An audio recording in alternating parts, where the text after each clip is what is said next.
ഞങ്ങളുടെ വീട്ടിലെ അമ്മൂമ്മ കുളിച്ച് സുന്ദരിയാൻ വേണ്ടി ഇരിക്കും കേട്ടോ. ഞങ്ങളുടെ വീട്ടിലെ കാരണവത്തിയാട്ടെ. ഞങ്ങളുടെ വീട്ടിലെ എല്ലാമാണ് ഇവള്. അപ്പോൾ ഞങ്ങളുടെ കുഞ്ഞ് നല്ല ഓയിൽ മസാജൊക്കെ ചെയ്ത് കഴിഞ്ഞ് ഫിസിയോതെറാപ്പിയൊക്കെ കഴിഞ്ഞ് കുളിക്കാൻ വേണ്ടി ഇരിക്കും കേട്ടോ. അപ്പോൾ കുഞ്ഞിൻ്റെ സീറ്റ് എടുത്ത് കളഞ്ഞു കേട്ടോ ഞങ്ങൾ. ഇവരുടെ ഈ കോലം കാണുമ്പോൾ നിങ്ങൾക്ക് അറിയാം, ഇത് നല്ല സീറ്റും കാര്യങ്ങളൊക്കെ ഉണ്ടായിരുന്നതാണ്. അപ്പോൾ ഞങ്ങൾ ഡ്യൂട്ടിക്ക് പോകുന്ന സമയത്ത് ചേച്ചിമാരും അനിയത്തിമാരും കൂടി ചേർന്ന് ഇതിനെ ഫുള്ള് കടിച്ച് കളഞ്ഞു, ഇതിൻ്റെ സീറ്റിന്. അപ്പോൾ ഞങ്ങൾ പിന്നെ എന്ത് ചെയ്തു പറഞ്ഞാൽ അടുത്തുള്ള കടയിൽ ചെന്ന് പറഞ്ഞ് നല്ലൊരു ഇതിൻ്റെ കറക്റ്റ് സൈസിന് നമ്മളൊരു പലക മേടിച്ചിട്ടോ, അതും കടിച്ച് കളഞ്ഞു. പിന്നെ ഞങ്ങൾ പല പരീക്ഷണങ്ങൾ നടത്തി, ഒന്നും വിജയിച്ചില്ല. അവസാനം ഇതുപോലൊരു ബോക്സിൻ്റെ ഒരു പീസ് ചെയ്തിട്ട് പിന്നെ നമ്മൾ ഇതിൻ്റെ മേലെ ഒരു ബെഡ്ഷീറ്റ് ഇടും കേട്ടോ. നല്ല കട്ടിയുള്ള ഒരു ബെഡ്ഷീറ്റ് 4-5 മടക്കി ഇങ്ങനെ ഇടും. അപ്പോൾ അത് കുറച്ച് വർക്കൗട്ടായി. പക്ഷേ ബെഡ്ഷീറ്റൊക്കെ കീറി വെച്ചിട്ടുണ്ട്, എന്നാലും കുഴപ്പമില്ല.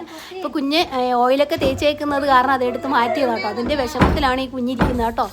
ഇപ്പോൾ നമ്മുടെ കുഞ്ഞ് കുളിച്ചേച്ചൊക്കെ സുന്ദരിയായിട്ട് വരാമെന്ന് പറയും. ബൈ.